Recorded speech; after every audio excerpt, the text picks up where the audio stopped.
Di sekolah kita diajari bahwa Majapahit adalah kerajaan besar, namun tidak pernah diceritakan seluruh kebenarannya.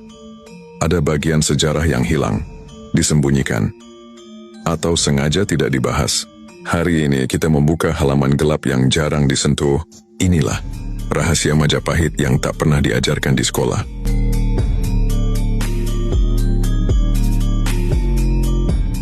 Banyak yang mengira Majapahit lahir dari kemenangan besar, padahal kenyataannya, ia lahir dari pelarian. Raden Wijaya mendirikan Majapahit bukan dalam kondisi jaya, tetapi sedang diburu setelah kudeta Singhasari. Ia melarikan diri ke hutan belantara, hanya ditemani segelintir pengikut, kerajaan terbesar Nusantara. Lahir dari sebuah pelarian. Tak banyak buku pelajaran memberikan penekanan pada hal ini. Penaklukan tentara Mongol diceritakan sebagai kemenangan besar Majapahit, tapi fakta sebenarnya jauh lebih rumit. Raden Wijaya meminta bantuan Mongol untuk menaklukkan musuhnya, lalu berbalik menyerang Mongol setelah menang. Strategi ini jarang disebutkan di sekolah, karena memunculkan sisi tersembunyi.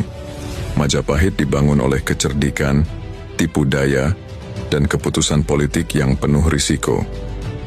Gajah Mada disebut pahlawan persatuan Nusantara, tapi apa benar Sumpah Palapa itu terjadi? Beberapa naskah menyebutkan sumpah itu tidak pernah ditulis lengkap atau bahkan dipertanyakan oleh beberapa sejarawan yang lebih misterius. Tidak ada catatan resmi. Bagaimana Gajah Mada mencapai sumpah itu? Atau bagaimana ia memimpin ribuan armada? Sumpah Palapa bisa jadi simbol atau mungkin propaganda politik internal Majapahit.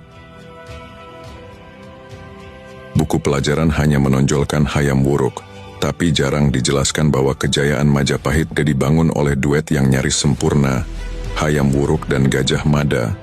Hayam Wuruk adalah administrator yang brilian, raja muda yang disiplin dan visioner. Gajah Mada adalah eksekutor di lapangan, pengendali militer, diplomasi, dan ekspansi. Tanpa salah satu dari mereka, Majapahit mungkin tidak akan mencapai puncak terluasnya. Walaupun besar, Majapahit rawan konflik internal.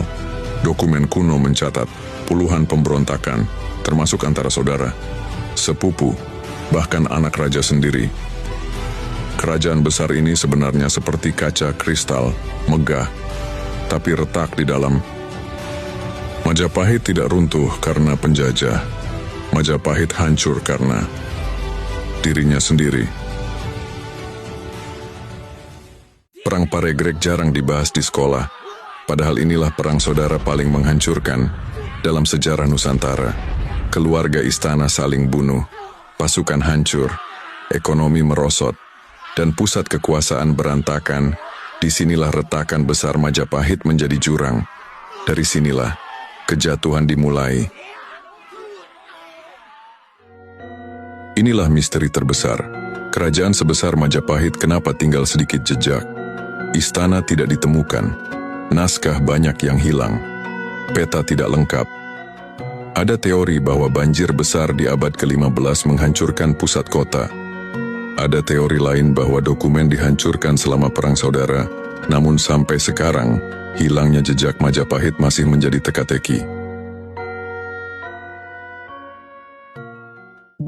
Inilah potongan sejarah yang tidak kita dapatkan di sekolah, bukan karena disembunyikan, tetapi karena sejarah selalu lebih rumit daripada buku pelajaran.